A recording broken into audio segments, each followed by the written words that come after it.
বরকত বর্ষিত হোক হে আমার বান্দাগণ। আমি আমুন খোদা, আমি নিজেকে ঐশ্বরিক স্থান থেকে নামিয়ে এনেছি শুধুমাত্র আমার বান্দাদের পার্থিব জীবনের কল্যাণ সাধনে।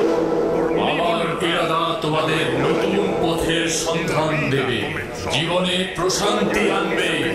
আমার সন্তুষ্টি তোমাদের মঙ্গল।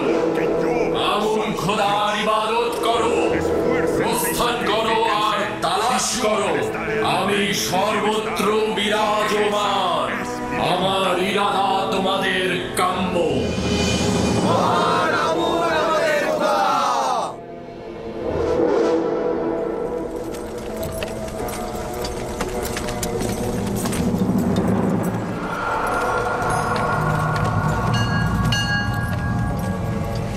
জনসাধারণের মাঝখানে সবার চোখের সামনে আমাকে চাবুক পেটা করেছে এবং শমশের বের করে আমাকে হুমকি দিয়েছে। সে তো শুধু তোমাকে আঘাত করেছে। আমি যদি পুতিফারের স্থানে থাকতাম তোমাকে হত্যা করতাম। সত্যি বলছি। সে তার ক্ষমতার অপব্যবহার করেছে।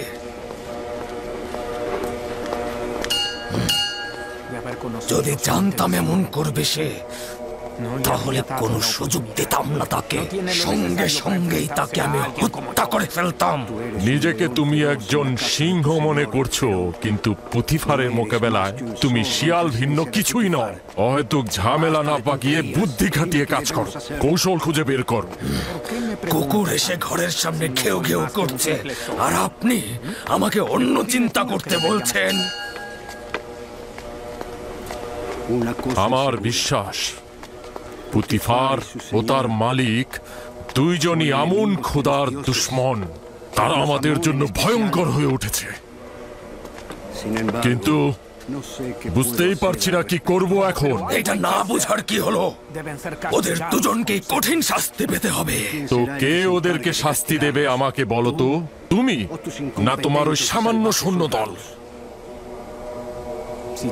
আমি যদি অধিক সৈন্যের অধিকারী হতাম, তাহলে পুতিফারের অস্তিত্ব মুছে ফেলতাম। তুমি যদি পুরুষ যোদ্ধা হতে, তাহলে আজকেই দেখিয়ে দিতে পারতে। পুতিফার ও তার মালিক আমেন হতে দুইজনই খুব ক্ষমতাধর। প্রকৃতপক্ষে বর্তমান অবস্থায় আমরা যদি দরবারের সাথে যুদ্ধে লিপ্ত হই, তাহলে আমাদের পরাজয় অনিবার্য। উত্তম হলো আপাতত তাদের সাথে মিত্রতা বজায় রেখে চলা, যতক্ষণ পর্যন্ত না সঠিক সময় হাজির হয়।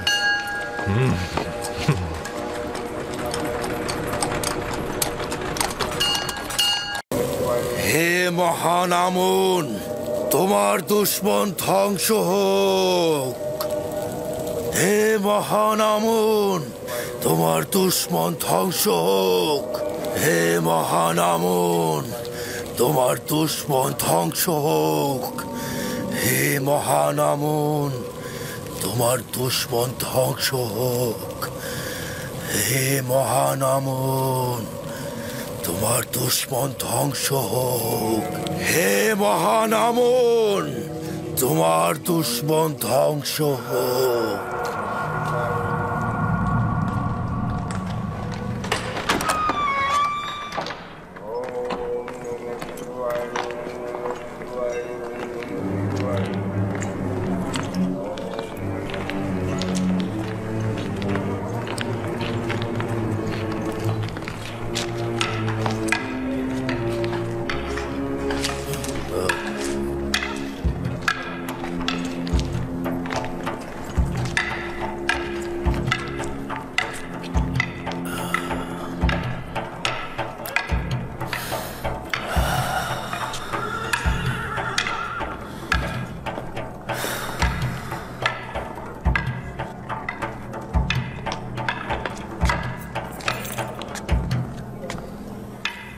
দেখুন, আমাকে আপনাকে অবজ্ঞা করেও ও দিন দিন কিভাবে বেড়ে উঠছে আর সবার প্রিয় পাত্র হয়ে উঠছে।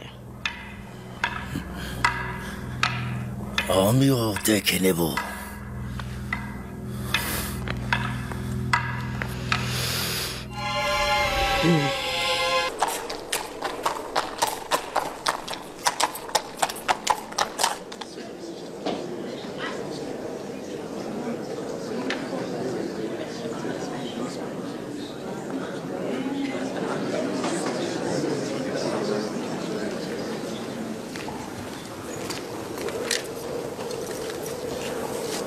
বানুতির খাদেম আপনার জন্য বার্তা পাঠিয়েছেন ধর্মগুরু।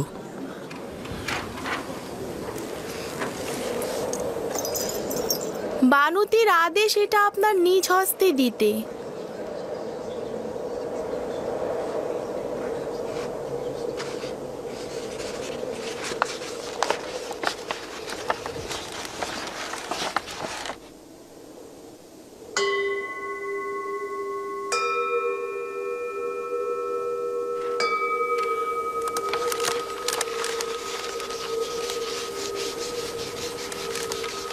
আমার পক্ষ থেকে বানুতিকে শুকরিয়া জানাবে।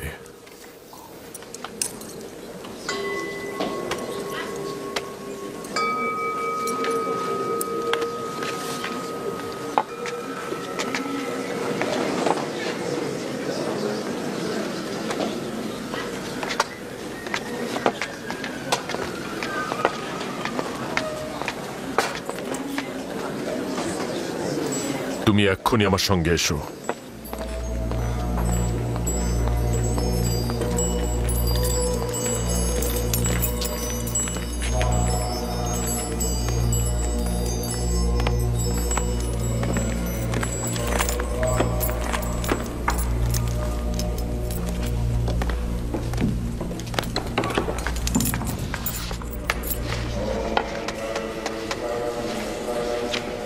আলী জনাব, কিছু ঘটেছে?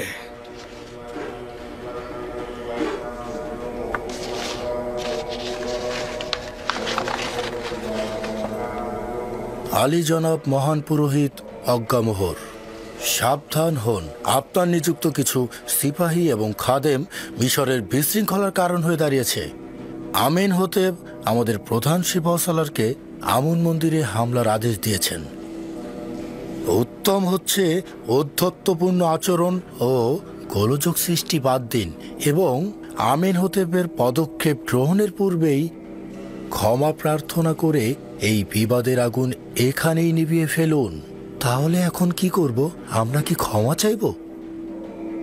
বানুতি অত্যন্ত চতুরতার সাথে আমাদের বিপদ সম্পর্কে সচেতন করেছে, অথবা সহজ সরল মনে তার স্বামীর বিরুদ্ধে গুপ্তচর বৃত্তি করেছে এবং তার নকশা সম্পর্কে আমাদের সচেতন করেছে। যাই হোক না কেন, বিপদ কিন্তু আমাদের সম্মুখীন। ঠিক আছে, কিন্তু জনাব এখন কি সিদ্ধান্ত নেবেন? আমাদের উচিত হচ্ছে এখন আমেন হতেফের দরবারে গিয়ে ক্ষমা প্রার্থনা করা এবং বিপদ এখানেই থামিয়ে দেয়া, অথবা সচেতনতার সাথে দুশমনের হামলার জন্য প্রস্তুত হওয়া এবং লড়াই করা। আমি দ্বিতীয় পথ পছন্দ করি। ক্ষমা প্রার্থনা আমুনের মন্দিরের জন্য তুচ্ছ তাচ্ছিলের সামিল। তাছাড়া এতে আমাদের দুর্বলতা প্রকাশ পাবে। দুশমনের হামলার পূর্বেই হামলা করা উচিত। তুমি কি করে বুঝলে যে আমরা ওদেরকে হামলা করলেই বিজয়ী হব? যদি পরাজিত হই তাহলে? আমি ক্ষমা প্রার্থনা ও সন্ধিকে অতি কার্যকরী মনে করছি জনাব। আমি হামলার ব্যাপারে একমত, তবে ওইভাবে নয় যেইভাবে আমেন হাতেফ বলেছে। আমাদের দুশমন একজন, আমেন হাতেফ। আমরাও তাহলে একজনকে দিয়েই হামলা করব। এই নেক উদ্দেশ্য হাসিলের জন্য আমেন হতেফের খুবই ঘনিষ্ঠ একজন দরকার। আমার মনে হয় আমি আমিন হতেপের খুবই ঘনিষ্ঠ একজনকে পেয়ে গেছি।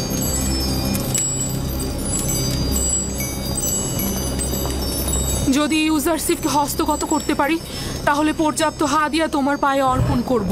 তুমি ব্যতীত আমার তো আর কোনো খোদা নেই, আমাকে সাহায্য করো। আমি তাকে ভালোবাসি, সে আমার সম্পদ, সে আমার কেনা গোলাম। কিছু একটা করো যেন সে আমার ফরমানের ওপর তার আনুগত্য স্বীকার করে। আমাকে সাহায্য। সম্মানিত বানু, এই গভীর রজনীতে আমন তো ঘুমিয়ে আছেন, তাই বলছিলাম যে এত রাতে আমন খোদাকে বিরক্ত করা ঠিক হবে না আমার বানু। আপনি যখন প্রার্থনা করবেন আমুনের কাছে দোয়া চাইবেন যেন আমার উদ্দেশ্য হাসিল হয়। আপনাকে এবং আমুনকে পর্যাপ্ত হাদিয়া প্রদান করব। সকালবেলাও কিন্তু আমনের কাছে তাগাত করা যেত। এই আমুনকে আমানত হিসেবে নিচ্ছি। আজ রাতে তার সাথে গোপনে প্রয়োজনীয় কথা বলবো। রাজমহলের ঘটনার সাক্ষী তো আমি নিজেই। যখন ইউজারসিফের কথা জিজ্ঞেস করলাম তখন জুলেখা অসন্তুষ্ট হয়ে মেহমানদের ত্যাগ করে চলে গেল। শহরের সর্বত্র এ সম্পর্কে কথা হচ্ছে। সে তো দাম্ভিকতা আর অহংকারের বলে মানুষকে সবসময় অবহেলা করেছে, আর এখন কিনা একটা গোলামের সাথে প্রেম করছে। ঠিক তাই, মিশরের প্রধান সেনাপতি পুতিফারের স্ত্রী জুলেখা নিজেকে একজন গোলামের কাছে সমর্পণ করেছেন, যার পূর্ব পরিচয় একজন ভেড়ার রাখাল। কি ভেড়ার রাখালের সাথে? তাহলে তো অবশ্যই প্রধান খাদেম অক্কা মোহরকে বিষয়টা জানানো উচিত। জুলেখা ও পুতিফারকে এবার কিন্তু এত সহজে ছেড়ে দেওয়া হবে না। ঠিক তাই, এটাই সুযোগ জুলেখা ও তার স্বামী পুতিফারের মর্যাদা একেবারে ধূলিসাৎ করে দেবার।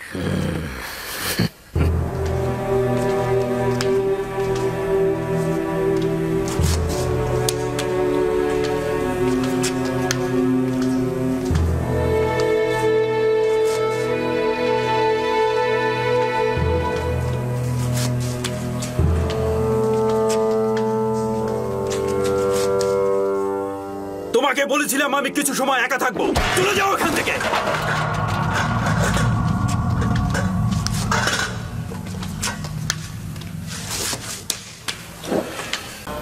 জনাব প্রধান বাবুর্চি, জনাব প্রধান বাবুর্চি, জনাব প্রধান বাবুর্চি আপুপিস, আমুন তোমার হেদায়েত করুক। দুরুদ জনাব অজ্ঞামোহরের উত্তরসূরি জনাব ত্রিমণি। আমুন তোমার ইবাদত গ্রহণ করবে। আমি তো জানি প্রধান বাবুর্চি আপুপিস তার প্রভু আমিন হোতেমের প্রতি ইমানদার। তো ইমানের কোনো পরিবর্তন হলো? আমার ইমান কোথায় আর আমেন হোতেমের ইমান কোথায়? বাদশাহ নিজেই তো অর্ধ খোদার মাকামের অধিকারী, কিভাবে তার প্রতি ইমানহীন থাকা সম্ভব? সে যেমন বেঈমান, মিশরের সেনাপতি পুতিফারও তাই। আমি নিশ্চিত যে তুমি বহুবার তাদের আমনের প্রতি অবজ্ঞা ও তাচ্ছিল্যের সাক্ষী ছিলে। কি ছিলে না? ছিলে না বলো? তা ছিলাম, কিন্তু বাদশাহ নিজেই তো অর্ধেক খোদা, তারা তো নিজেদের মধ্যে আলাপ আলোচনা করতেই পারে। এটাকে তো বেঈমানি বলা যায় না, তিনি তো মিশরের বাদশাহ। তুমি জানো না আমিন হোতেম খোদার সঙ্গে বেঈমানি করার জন্য উঠে পড়ে লেগেছে? না না, এইটা বিশ্বাসযোগ্য নয়। তাহলে তো তুমি কোনো খবরই রাখো না। আমিন হোতেম পুতিফারকে নির্দেশ দিয়েছে ইবাদতখানায় হামলা করতে এবং আমুনকে ধ্বংস করে দিতে। না না, এটা বিশ্বাসযোগ্য না, আমি এটা বিশ্বাস করি না। জনাব আমিন হোতেম এরকম নির্দেশ দিতেই পারে না। মহান পুরোহিত অজ্ঞামোহর মিথ্যা কথা বলেন না। যদি বিশ্বাস না হয় আমি তোমাকে তার কাছে নিয়ে যাব, তুমি জিজ্ঞাসা করবে। যদি এটা সত্যি হয় তবে আমুন খোদা তার উপর কঠোর শাস্তি নাজিল করবে। তবে পুতিফার কিন্তু আমুনের শাস্তি পেয়েছে, এবার আমিন হোতেবের পালা। পুতিফারের স্ত্রী জুলেখা একজন ভিনদেশীর কাছে অপমানিত হয়েছে, এটা তো তুমি জানো, তাই না? আপনি কি বলতে চাচ্ছেন পুতিফার ও তার স্ত্রী আমুন খোদার অভিশাপ পেয়েছে? সন্দেহ পোষণ করো না। জানোই তো এই ঘটনা পুতিফারের মান এবং সম্মান জনসম্মুখে একেবারে ফুলন্ঠিত হয়ে গেছে। যদি তুমি ইচ্ছা পোষণ করো তাহলে আমি তোমাকে মহান পুরোহিত অজ্ঞামোহরের কাছে নিয়ে যাব। এটি আমার অনেক দিনের ইচ্ছা, আমিও যেতে চাই তার কাছে। খুবই ভালো। তবে আপাতত জনাব অজ্ঞামোহর এখানে নেই, তবে দিন তাশরিফ রাখা মাত্রই আমি তোমাকে তার কাছে নিয়ে যাব, ঠিক আছে?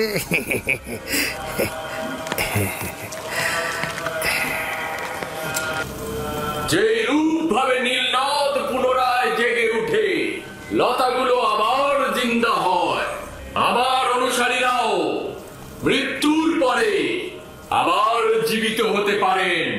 আমার ফরমান হচ্ছে তোমরা নিজেদের দেহকে মমি করবে, যেন তোমাদের জীবন অব্যাহত থাকে এবং মৃত্যু দ্বারা হায়াতের সুতা যেন বিচ্ছিন্ন না হয়ে যায়।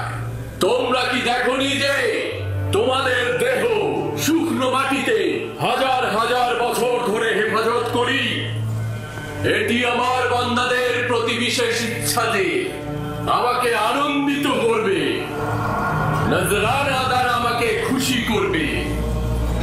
আমি খুশি থাকলে তোমাদেরকেও আমি খুশি রাখবো। তোমাদের জন্য আমার অনেক কষ্ট করতে হয়, আর এই জন্য তোমরা আমার ইবাদতখানায় মূল্যবান হাদিয়া প্রদান করবে, যেন তোমাদের মৃত্যুর পরের দুনিয়া আমি অমর করে রাখতে পারি। দ্বিতীয়টি, আমি আমুন খোদাগণের খোদার প্রতি তোমার অবিশ্বাস দেখতে পাচ্ছি এবং তোমাকে তাজিমে ঈমানহীন দেখছি। আজ তোমাকে ক্ষমা করে দিচ্ছি, তবে এরপর থেকে তোমার গোপন ও চোরের ন্যায় দৃষ্টির শাস্তি হবে মৃত্যুদণ্ড। মৃত্যু ব্যতীত তোমার আর কোনো দ্বিতীয় শাস্তি হবে না। ক্ষমা চাচ্ছি, আমি ক্ষমা চাচ্ছি। খোদাগণের খোদা আমুনের কাছে দুঃখ প্রকাশ করছি। আমাকে ক্ষমা করুন, আমাকে ক্ষমা করুন। আমি অনুতপ্ত, আমাকে ক্ষমা করুন, আমাকে ক্ষমা করুন। আমি তোমাদের বরকত দিচ্ছি এবং অমরত্ব হায়াতের নাসিব করছি।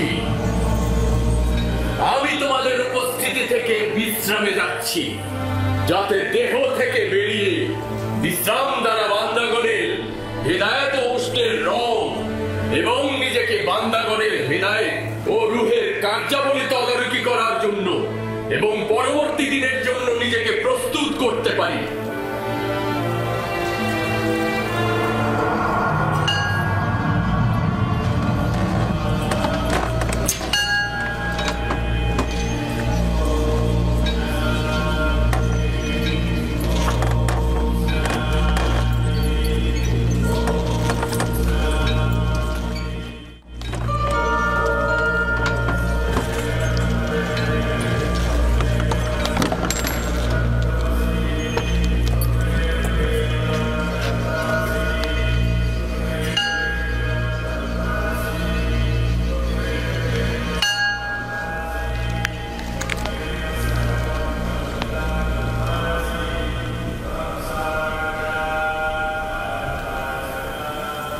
আমুন তোমাদের নিজের অনুগত্যে রাজি আছেন।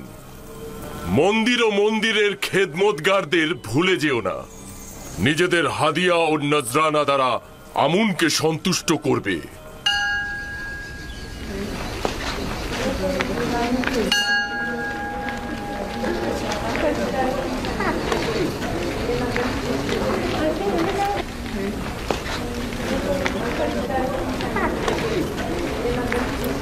আলী জনাব, দ্বিতীয় আমিন হোতেবের প্রধান বাবুর্চি আপু পিসির সঙ্গে কথা বলেছিলাম। আমিন হোতেব ও পুতিফারের বেইমানির কথা তাকে জানিয়েছি। সে বিশ্বাস করেনি, তাই আমি তাকে বলেছি যে আপনি আসলেই আমি তাকে আপনার কাছে নিয়ে আসব। আপনি নিজে তাকে হাকিকতটা বলবেন। অবশ্যই তাকে নিয়ে এসো। আমেন হোতেব অবশ্যই শাস্তি পাবে। এ খানদানের ইতিহাস মিশরের ইতিহাস থেকে উঠিয়ে ফেলব। অবশ্যই তাকে নিয়ে আসবে। পুতিফার তো আমুনের লালতে বিপদে পতিত হয়েছে, এখন আমেন হোতেবেরও তাই হবে। আধুঙ্গত্ব পোষণ করছি। তাহলে আলী জনাব অজ্ঞামোহর ইউজারশিপ ও জুলেখার খবরটা জানেন? হ্যাঁ, পাদি আমনের কাছে শুনেছি। যদিও জুলেখার আমন মন্দিরের জন্য লজ্জাজনক এবং জুলেখার উচিত স্পষ্ট কথা বলা, কিন্তু এই ঘটনার জন্য পুতিফারকে সুস্থ শরীরে বাঁচিয়ে রাখা যাবে না। পুতিফারের দম্ভ পতনের পর এবার আমিন হোতেবের পালা, আর আমিন হোতেবের পতন হলে আমাদের আর কোনো দুশমন থাকবে না। এই ঘটনা পুরো শহর ছড়িয়ে দাও। পুতিফারের অবশ্যই অপমানিত হওয়া উচিত। জনগণের তাকে চেনা উচিত।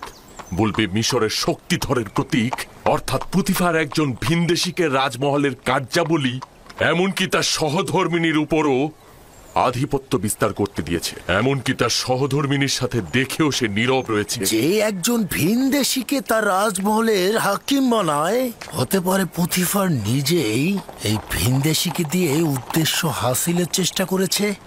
বলো পুতিফারের তত্ত্বাবধায়ক একজন কাফের। বলবে আমেন হোতেব ও পুতিফার আমুন ও আমুনের ইবাদতখানা ধ্বংস করে দেবে। জনগণকে এই হুকুমতের বিরুদ্ধে ইন্ধন যোগাবে। পুতিফারকে খবর দাও, এই ঘটনার পূর্ণ বিবেচনার জন্য আমি তার রাজমহলে আসবো। যাও। ঠিক আছে জনাবে আলী। পুতিফারকে অবশ্যই আমুনের বিরুদ্ধে বিরোধিতা করার জন্য মূল্য দিতে হবে।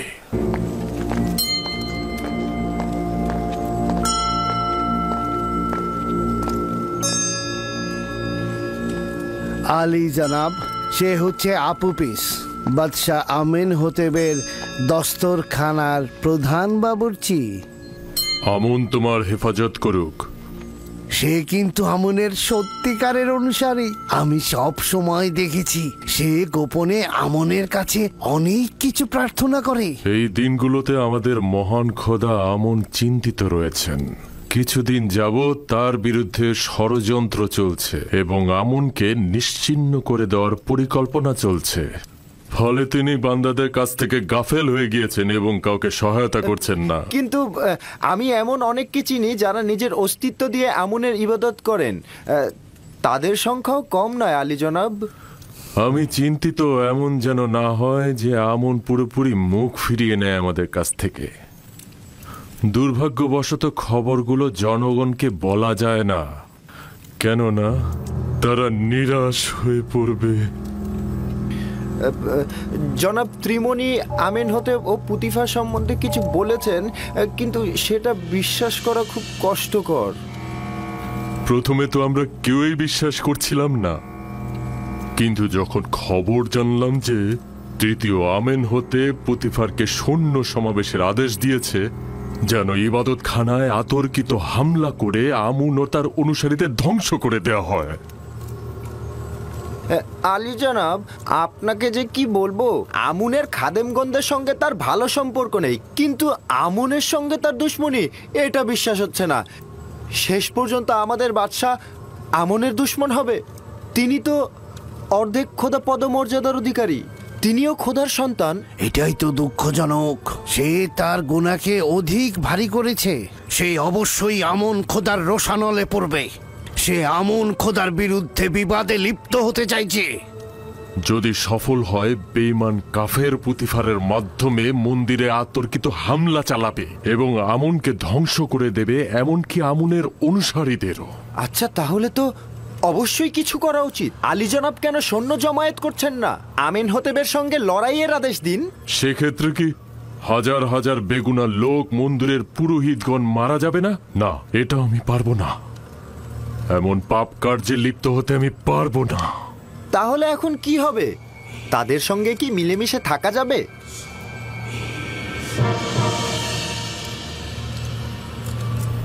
আমি ভাবছি এমন কাজ করব যেন হানাহানি রক্তপাত বাদ দিয়ে আমনের বিরুদ্ধে যুদ্ধের মূল উৎসগুলোকে একেবারে নিশ্চিহ্ন করা যায়, নির্মূল করা যায়। প্রথমে আমেনহোতেব, দ্বিতীয়তে জনাব পুতিফার।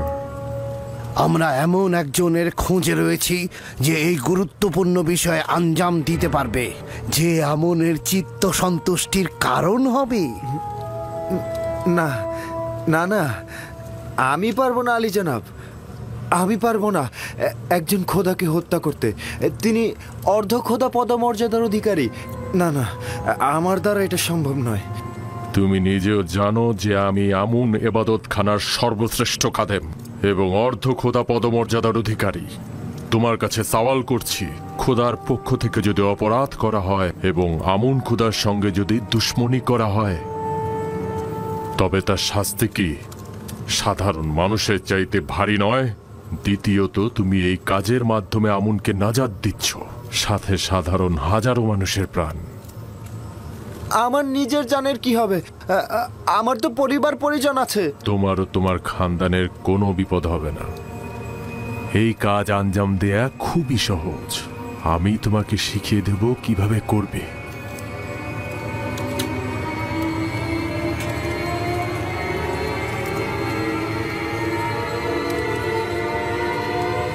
তুমি কেন চাইছো একজন সাধারণ বাবুর্চি হয়ে সারা জীবন কাটিয়ে দেবে? তুমি মিশরের কৃষিমন্ত্রী, এমনকি অর্থমন্ত্রীও হতে পারো, তাই না?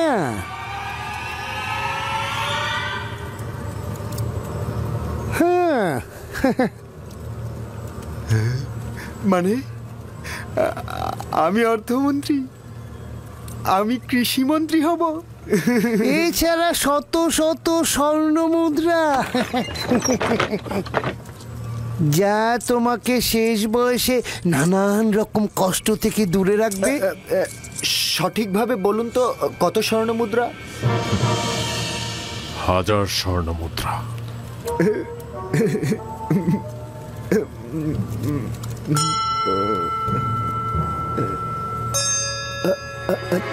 দুই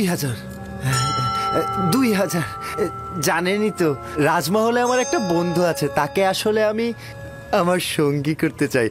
তাকেও তো 1000 দিতে হবে। কোনো সমস্যা নেই, আমনের নিজের সম্পদ এখন তার হেফাজতেই ব্যবহার হচ্ছে।